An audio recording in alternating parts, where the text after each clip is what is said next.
Hello, everyone, and welcome back to our virtual Mishnah Berurah. We're holding a Mishnah Berurah Chelik Gimel and Mitzvah Hashem today. We will be learning Daf Kuf Samach Ches Amud Beis, continuing to learn the halachas of refuah on Shabbos. We pick up today on the bottom of Kuf Samach Ches Amud Aleph, Siman Shin Chav Ches Sif Mem Gimel. Our learning should be a schus for Achenu Kol Beis Yisrael, Hanasuna Bat Sarah Bat Shivya, Ha'imdim Bei Bayom U'Bei Bayabasha, Hamakim Yerachim Alehem V'Yitziyah Mitzara L'Rvacha Me'avelu L'Oira Mishiba L'Geula, Hashta Bagalo V'Zman Kariv V'Neimar Amen. Our learning should be a schus refuah shalema for Yeshua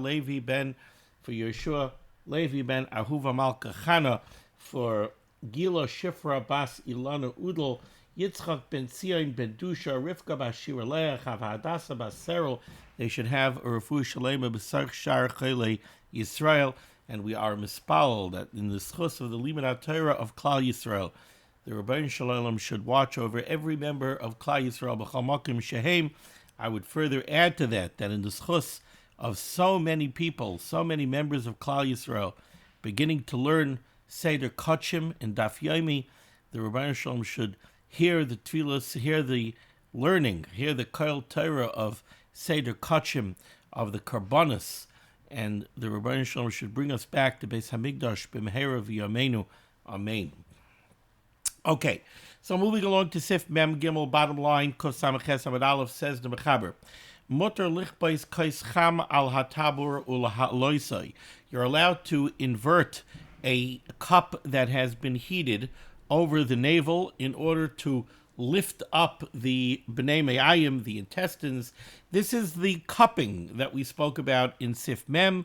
The Mishnah Berurah is going to tell us that the Mechaber mentions cupping again over here in Sif Mem Gimel, because this Sif Mem Gimel is just about a verbatim quote from the Rambam, and the Rambam included cupping in this entry.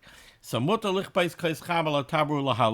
allowed to perform cupping on Shabbos, and you're allowed to lift up the ears and reposition the ears. Bein bayad, whether you're doing this with your hands, bein bekli, whether you're doing this with some kind of a keli. Now, this is referring to some kind of an ailment that causes a drooping of the ears. And somehow this is something that could come to a sakana, and it was important to lift the ears back into place.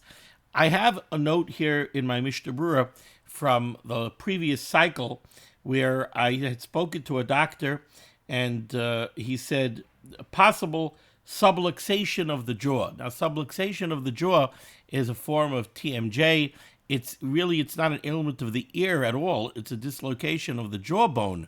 Now, once the jawbone becomes displaced, that could alter anything that's part of the facial structure, so it definitely could cause the ears to droop down. This also could be maybe something to do with like a Bell's palsy that causes a paralysis of some of the facial muscles, but in that case, I'm not sure what laha'alois aznayim, to lift them back up, would accomplish. If it's a subluxation of the jaw, if it's a dislocation, so then yes, lifting them back up would be putting everything back into place. Be that as it may, this is what the Mechaber is bringing down here, that you're allowed to perform this. You're allowed to lift the ears back into place. Continues the Mechaber, Ulaha alois unkali. I'm not sure if that's really unkali or it's arvankale. The Mishnah Berurah that I'm using right now actually has the kudus in it. They vowelized it as unkale, but somehow I seem to be remembering from the Gemara that it's avankale. But be that as it may, we're not 100% sure what this means. Well, lahalois unkale, dahainu tunuch. This is some kind of a tunuch is a lobe, like the earlobe is the tunuch ha'oizen. So I would translate tunuch as the lobe shekeneged halev, that is opposite the heart, shenichpaf litzad pnim, that has moved inwards, and you're allowed to manipulate this back into place. I'm not sure if this is a reference to some kind of a malady that afflicts the diaphragm. The Mishnah Berurah is going to tell us that the problem with this unkali is that it affects the breathing. Now, the diaphragm is definitely a muscle that is right underneath.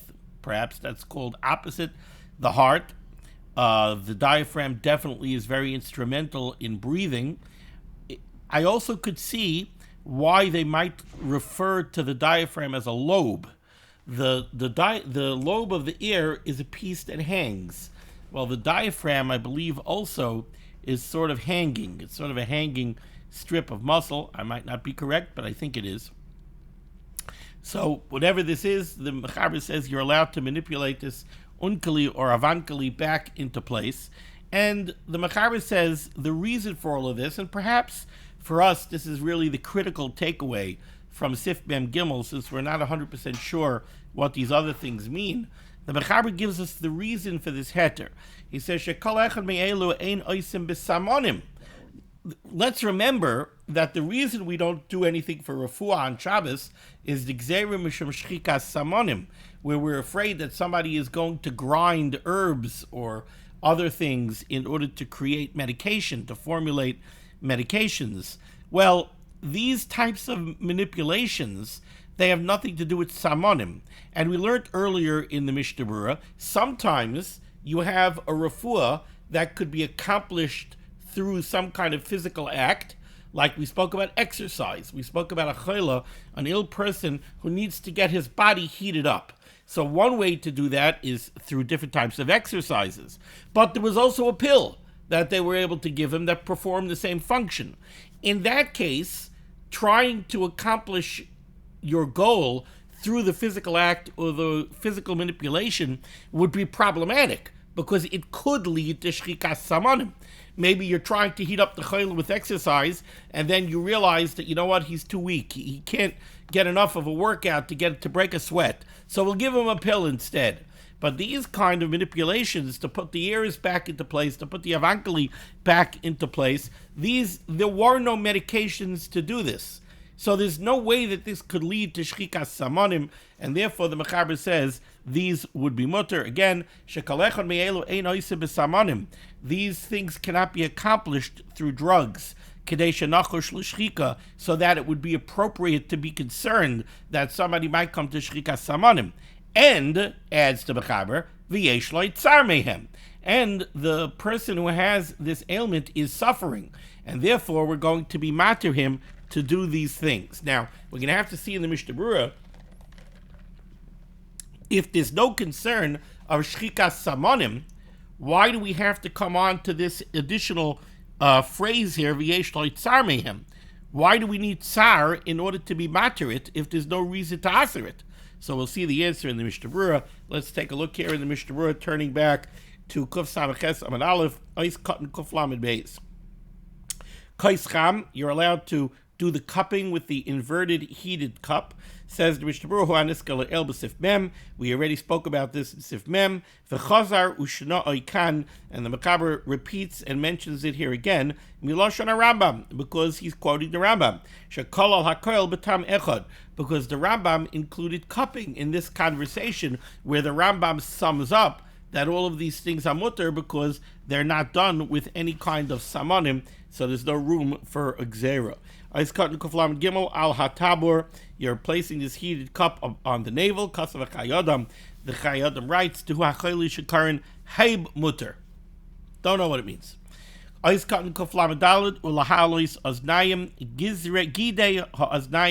Sometimes the sinews that hold the ear in place, pa'amim sheyardin lamata, sometimes they move downwards, umisparkin ha'aznayim, and it causes the ears to become dislocated. And he's quoting this from Rashi in Avodah Zarah.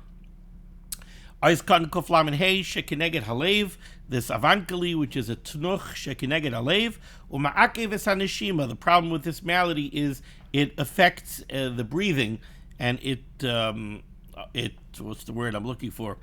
It inhibits breathing. So that's why this would be mutter. Says the Mishnah Berurah, why did the Mechaber have to add in over here that there's tsar involved? Because if there was no tsar, hayaser, it would be also to do these things. Why? Not because of shchikas samanim, such a gzer would be inappropriate. The reason it would be aser is al kolpanim mishum uvda dechayil, because these kind of manipulations for refuah purposes, while there might not be an issue of shchikas samanim, but they are uvdin dechayil. These are weekday activities, so to speak. It's inappropriate activity for Shabbos. Moving along to Sif Mem Daled, 3 lines down, Kuf Samaches Amud Beis, says the Mechaber, Reichetzin b'mei gerar. You're allowed to bathe in the waters of gerar. Uvemei chamson, and you're allowed to bathe in the waters of chamson. This is a location. Uvemei Tiveria, and you're allowed to bathe in the chamim, the hot springs of Tiveria. Now, what I saw brought down is that the Mei Gerar, the Mei Chamson, the Mei Tiveria, these are all hot springs that people would bathe in for therapeutic purposes. And the Mechaber says you're allowed to go bathe in these waters on Shabbos. Now, I should just mention right away, we should remember that we learned in Siman Shin Chavav, in Mishnah Berurah Ois Katan Chaf Aleph, that nowadays we are noyig iser. We don't do any kind of bathing or swimming, even in cold water of any kind on Shabbos. So this really wouldn't be so negaya to us because we don't bathe in water. Any concern of refuah aside, we don't bathe in a nahar, in a pool, in a lake. So the Mechaber said, Reichetzin b'mei gerar b'mei chamson b'mei Tiveria uvemayim hayafim shebeyam hagadol, and in the nice clear waters of the Mediterranean Sea. Afapi shehem meluchim, even though the Mediterranean is salt water, and salt water sometimes has a therapeutic effect upon the body. So basically what the Mechaber is telling us over here is you're allowed to bathe in the hot springs, which was considered therapeutic. You're allowed to bathe in the nice clean waters of the Mediterranean, the salty waters of the Mediterranean, even though that was considered to be therapeutic. Why is this mutter? Shekein derech lirchotz behem, because it's the derech to go swimming and to go bathing in these waters, even if you're not ill and you don't require any kind of therapeutic effect. And therefore, v'leka hichacha de l'refuah kavid. So it's not muchacha milsa de l'refuah kavid. And like we've said so many times during this Siman Shin Chav Ches, if it's not muchacha milsa de l'refuah kavid, it is mutter. Aval, however, says the Mechaber, if it is muchacha milsa, if it's obvious that what you're doing is for refuah purposes, then it's aser. But if there's an area of the Mediterranean where the water is murky and not nice, uvemei mishra, or if you want to bathe in a pool with a soaked flax, shehem mu'usin, that water gets very malodorous and very repulsive.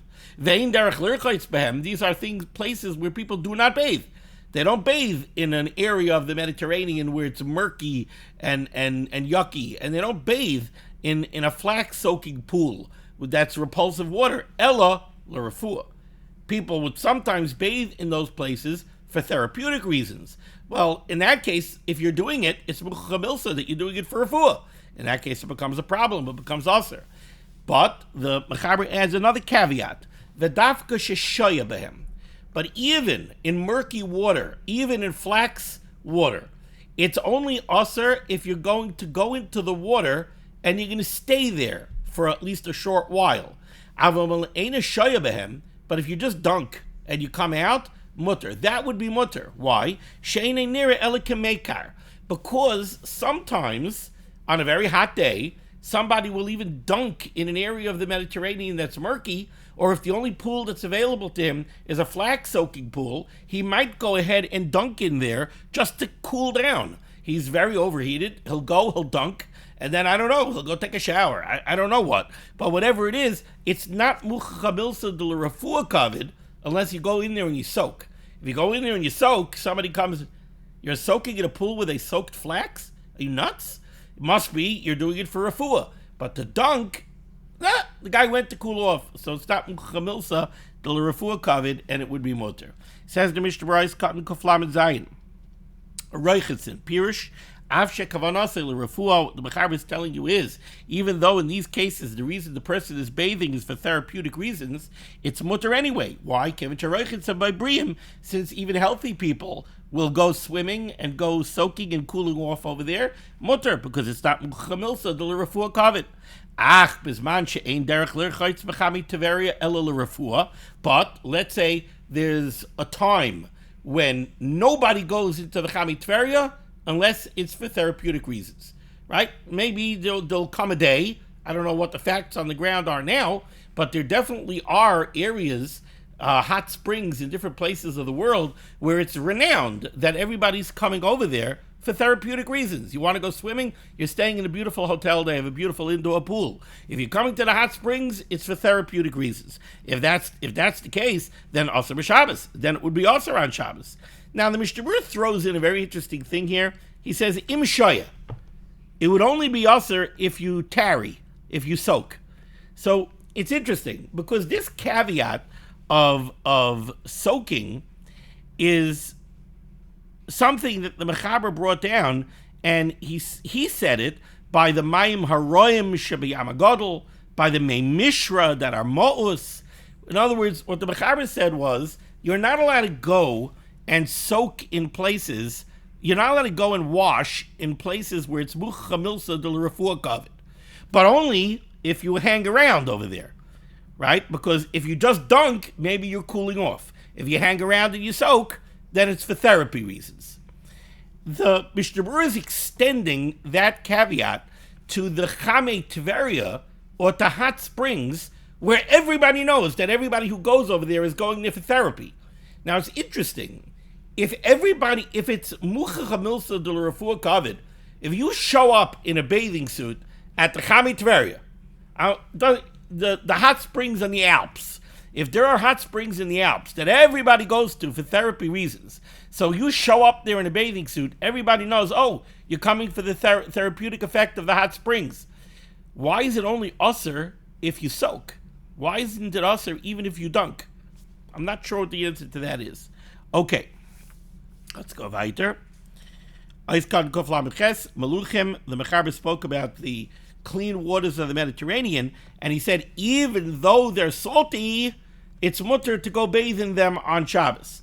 Even though they're salty, Pirush, what the Mechaber means to say is the saltiness of the water could have a therapeutic effect. V'dan, you should know that even if somebody has scabs on his head, which makes it more obvious that what he's doing is for refuah. You know, as somebody sees somebody going into the salty water, you know, and which already is known to have somewhat of a therapeutic effect, and then they see that he also has a condition, he has scabs on his head, that makes it even more obvious that he's doing it for a therapeutic effect. It's still mutter. And again, why is it mutter? Because right next to him there's a perfectly healthy individual who's going swimming in the beautiful waters of the Mediterranean. So you can't say that it's Mucha Milsa de Refuah Kavod, even though it does have a therapeutic effect, and even though he obviously has a condition. You still don't know. It's still not Mucha Milsa de Refuah Kavod. A soaking pool is referring to a pool where they soak flax. That's in the processing of flax into linen. You need to soak the stalks of the flax. This all also applies to the Dead Sea. The Mechaber spoke about the Mei Mishra, and he said shehem mu'usim, they're repulsive. The Mishnah Berurah brings down another issue, and that is that apparently there were places where people would go to bathe because bathing in those waters would have a what's the proper word? A diuretic effect. It would act as a laxative. Somehow soaking in those waters would have a laxative effect. And the Rambam says you're not allowed to bathe in such water on Shabbos. Again, I just want to reiterate that we don't bathe at all on Shabbos.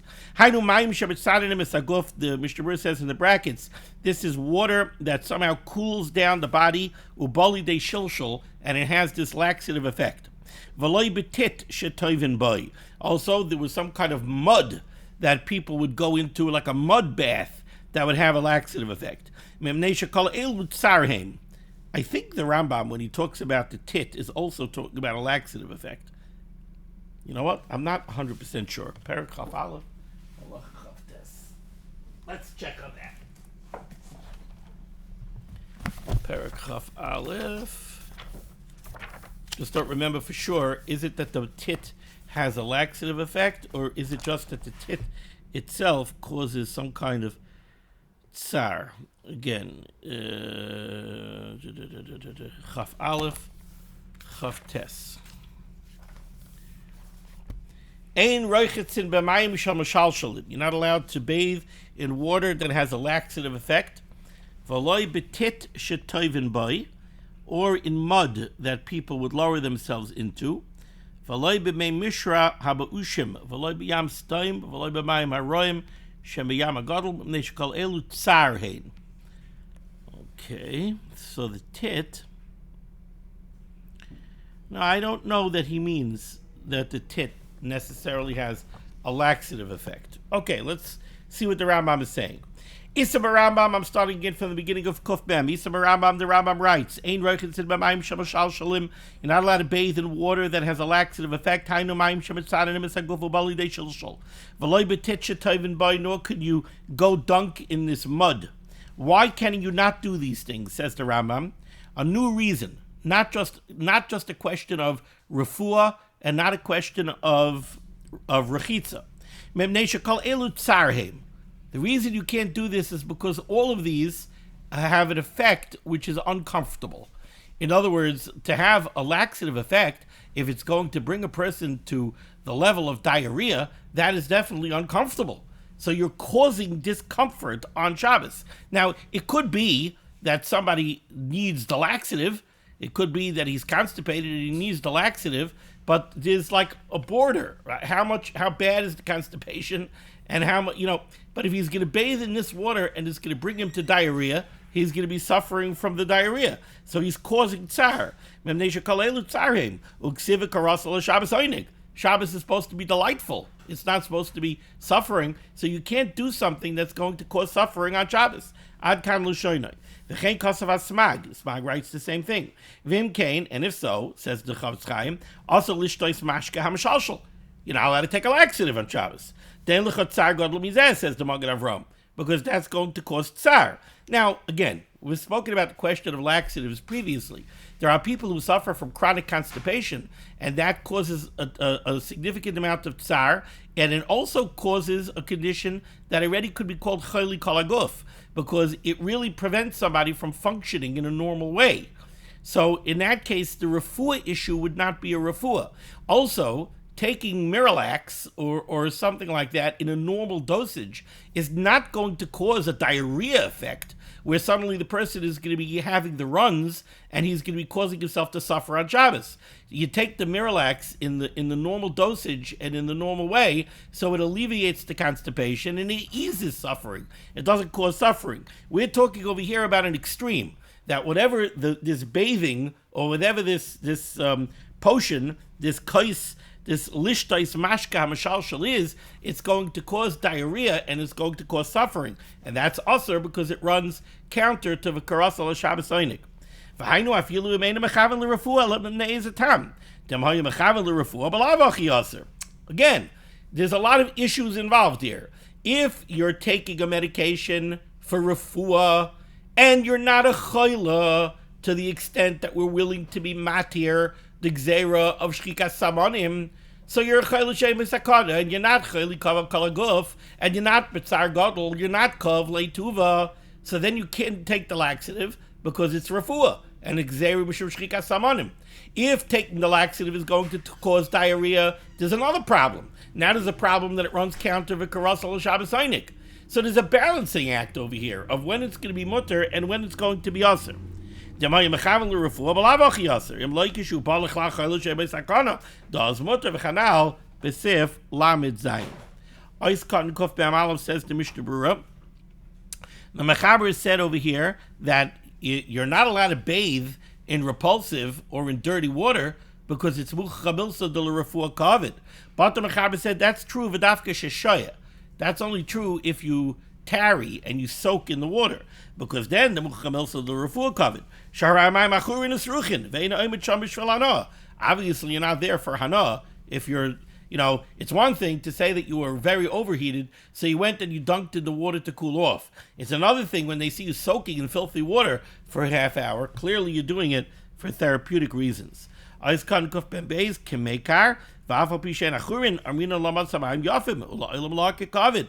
Yeah, if you see somebody dunk in filthy water, You might say, listen, it's 105 degrees and humid outside. Yeah, the guy dunked in repulsive water because he had no choice.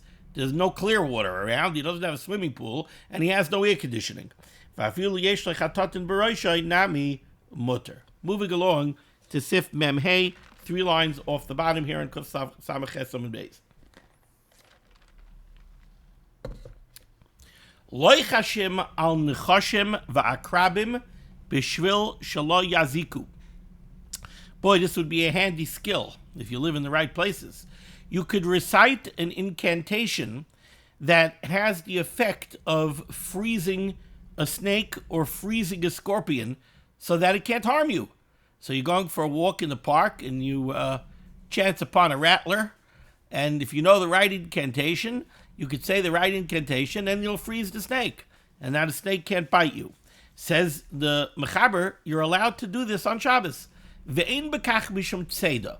You see, you might think that there's a reason why you can't do this on Shabbos. Now, what malacha is involved over here in saying an incantation to freeze a snake? What did you do?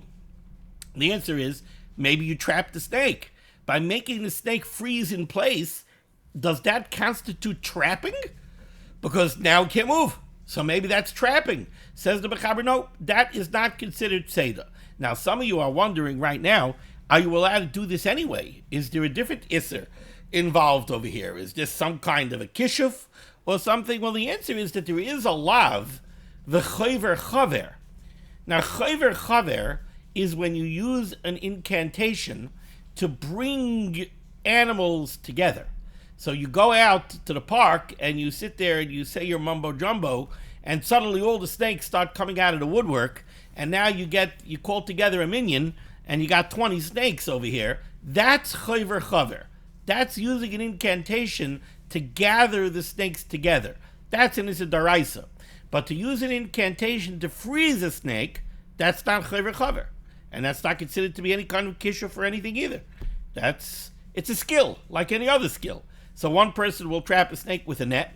Another person will get the snake to freeze by saying an incantation. What it reminds me of also is water diviners. Now, water diviners come in all sorts of flavors. But be'enayim ro'isi, I saw on more than one occasion on an old property where they had to find a pipe. There's a buried pipe that's been buried for decades. And they don't know where the pipe is. They know that there's a leak, and they have to find the pipe. So I have seen this done more than once. I did it myself also.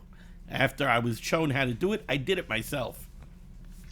You take two, I think back then, this is years ago, I think we used coat hangers. And you take you cut a piece out of it, and you bend it. You bend one end so that you have one end of the piece is in your hand, in your fist, like this, like a handle, and then it bends at a right angle, and it comes out straight. And you take 2 of these so that you're like this, and you have these 2 pieces of metal, in your hand, but you don't grip them tight. You grip them loosely. So it's kind of like the bent piece is here in your hand, but it's loose. And then at the bend, it's just hanging on your finger. So you're not gripping it. It could move freely. And you hold it like this, and you start walking. And when you get to an area where the pipe is running perpendicular to you, so you're crossing over the pipe, the 2 pieces of metal swing out in line with the pipe. So you're walking like this. You know the pipe is running this way, somewhere in front of you. You walk slowly with the 2 pieces of metal, and as you come to the pipe, they start swinging out, and when they get like that, you know that you're positioned pretty much right above the pipe. It's a skill. The way it was explained to me was it has something to do with the magnetism in the ground and disturbing where they dug a trench. If they dug a trench 50 years ago and then they buried it back in, so something to do with the magnetism in the ground, it's disturbed where the trench was. And it has that kind of effect on the wire, something to do with that. But it's a skill. That's what it is. It's knowledge and a skill. It's like Rashi brings down that the Indians, he doesn't talk about Indians. He talks about I think by Rashi, it's by the Bnei Chayri, the Bnei Seir, the Bnei Chayri, that they were able to taste the ground and tell you what kind of crop you should plant. We learned about this, I remember, back in the American Indians. The American Indians could taste the ground and say, over here you should plant corn, over here you should plant wheat, over here you should plant... It's knowledge, and it's a skill. It's not a kishuf. Okay, so the Mechaber says, you could do this. You could use an incantation to freeze the snake. He says it's not Seder. Says the Mishnah Berurah Kan Kuf Mem Gimel Ve'im Kach Mishum Seder. Avagav Dal Yidei Allah Hasheni Yochel Lozuz Mimikayma Shenuchal Otafsai. Even though the snake is now frozen in place, and you could go ahead and you could grab it, become Malka Mutter, this is still Mutter. Why? The Ein Zet Seder Tivis. Because this is not natural trapping. Now, I believe what he means is that you're not physically trapping the animal. There's no walls, there's no net, there's nothing trapping it in place. It's just frozen. That's not considered trapping. V'avagav de paskina b'simin shin tez zayin siv zayin da'afilu lotzod lahedya mutter kedei shalo yishchenu. The Chavetz Chaim says, wait a second. I don't know why I need to have this whole discussion. If we're talking about a rattlesnake and you're afraid it's going to bite you, you don't have to come on to using an incantation and worry about Seder. You could do whatever you have to do. You could trap it outright trapping. You have a net handy, you could go ahead and trap the snake so it can't bite you. Because it's a sakana. Over here, what we have to say is, you know why the person is using the incantation? It's not because he's in danger of the snake biting him. He's walking on the pathway in the park, and he sees a rattler 10 feet away. He's not really afraid that the rattler is coming to get him. It's not striking, it's not coming, it's not slithering towards him. It's over there. But it's still uncomfortable to see a rattlesnake 10 yards away. So what you want to do is you want to freeze it with an incantation and keep on walking, ruig. So stop chasing him. And yet it's mutter to use the incantation because it's not Seder. Okay, moving along to Sif Mem Vav, 3 lines off the bottom near the end of the line, says the Mechaber. Noisted kli al gabe ha'ayin lahaker. You're allowed to take a keli, let's say a metal keli that's cold, and use it as a cold compress on the eye. V'hu sheyeh kli anitel b'Shabbos. Now, of course, it has to be keli that's not muktzah. You have a keli that's not muktzah, you can use it as a cold compress on the eye on Shabbos, and this does not pose an issue of refuah. Somebody who has an ache in his eye. Sometimes you have a headache, let's say behind the eye. You can take a cold metal keli and use it as a cold compress. You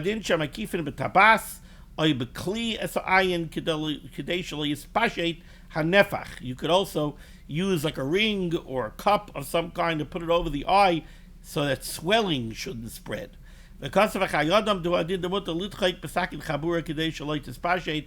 also take a cold knife and put it on a wound.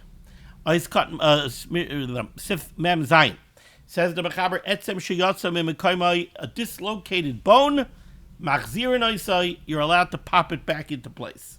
Says the Mishnah Berurah Mem Hey. Now, Hamagen Avram Chelik al Zeh. The Magen Avram disagrees with this. The Mechaber says you could return a dislocated limb into place. The Magen Avram disagrees. Usvirle, he holds, Tadavke etzem nishbar mutalach ziroi. The Magen Avram says a broken bone you could set on Shabbos. But to pop in a dislocation, the Magen Avram says no. Kedisa b'Gemara.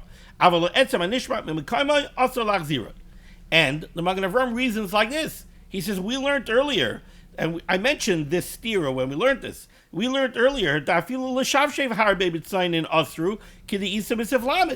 learned at Sif Lamed in this Siman that if you have a dislocated bone, a dislocated joint, the Mechaber said you're not allowed to rub it with something cold because that's the refuah for a dislocated joint.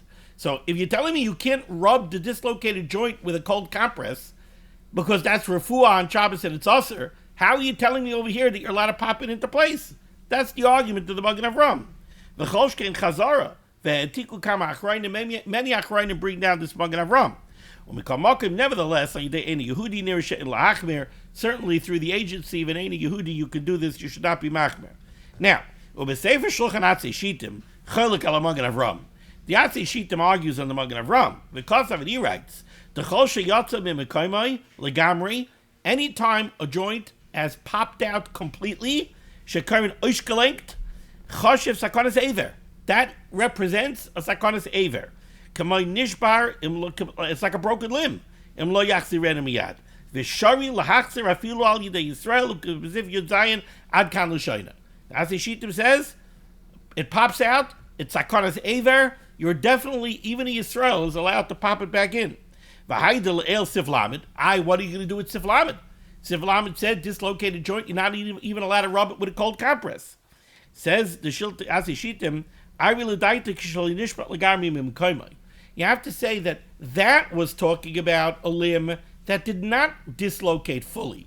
It's a little bit out of position. Okay, so then the refuah is to rub it with a cold compress. That you can't do. There's no sakonas aver. It's not really a big problem. Leave it alone.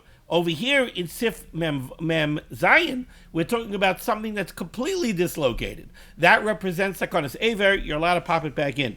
If the doctor says that it's fully dislocated, you're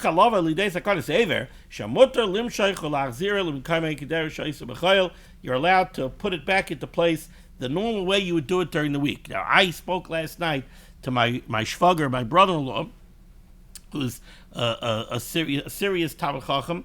He also says Dirshu shir. He also happens to be Dr. Shanik's, the famous pediatrician, Dr. Shanik from Lakewood. He's Dr. Shanik's son.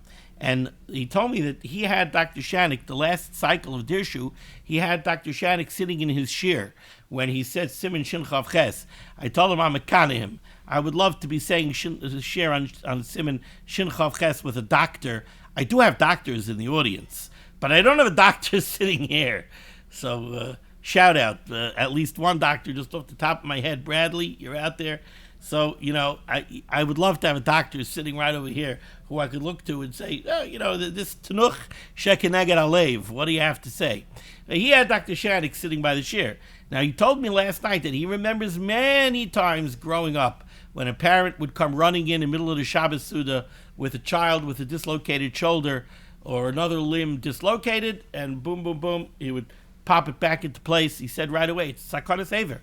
Or sometimes it's more than a sakonas aver, because sometimes they're worried about blood vessels becoming trapped, etc., etc. Okay, very good. Thank you so much for joining me for limud HaTorah. The source of limud HaTorah should be begging against Klal Yisrael. The Rebbeinu Shem should send Yeshua's refuahs parnasa and sheduchim to all those in need. We should be zeicher to see the Bias Gal Tzedek b'meher v'yameinu. Amen. Be well.